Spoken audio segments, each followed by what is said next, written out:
Այս կադրերում ռուս իրավապահները ձերբակալում են մի ուկրաինացու, որը կասկածվում է Նովգորոդում ահաբեկչություն նախապատրաստելու համար։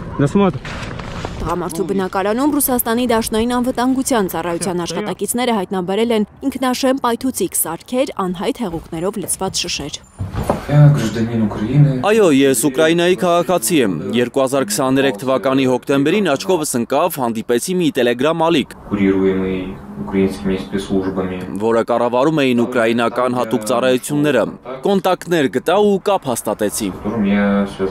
Ուկրաինական հատուկ ծառայությունների հետ կապ հաստատելուց անմիջապես հետո հանձնարարություններ է ստացել այրել ռուս զինծառայողների անձնական մեքենաները։ Այդ հանձնարարությունը ես կատարեցի 2024 թվականի սեպտեմբերին, դեկտեմբերին։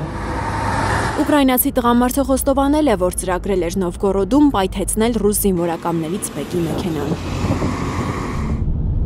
Ռազմաճակատում իրավիճակը գերլարված է։ Ռուսական բանակը երկրորդ գիշերն անընդմեջ հարվածել է Խարկովին, ըստ քաղաքապետ Իգոր Տերեխովի շահեդ տեսակի անօդաչու թռչող սարքերով։ 11 մարդ է վիրավորվել, ըստ քաղաքապետի, ԱԹՍ-ներից մեկը հարվածել է դպրոցին, մյուսը մանկապարտեզի խաղահրապարակին։ Հարվածներ են հասցվել Խարկովի նաև բնակելի շենքերին։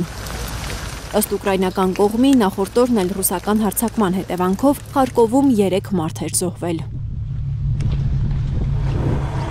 Ռուսաստանի պաշտպանական գերատեսչությունն էլ հայտնում է ուկրաինական հարձակումների մասին։ Ըստ Ռուսաստանի պաշտպանության նախարարության ռուսական ՀՕՊ համակարգերը անցած գիշեր ավելի քան 50 ուկրաինական անօդաչու են խոցել Ռուսաստանի տարածքում։ ԱԹՍ-ների մեծ մասը ոչնչացվել է Բելգորոդի մարզում։ Լիլիթ Գասպարյան, Անի Ղանդիլյան, Հայլուր։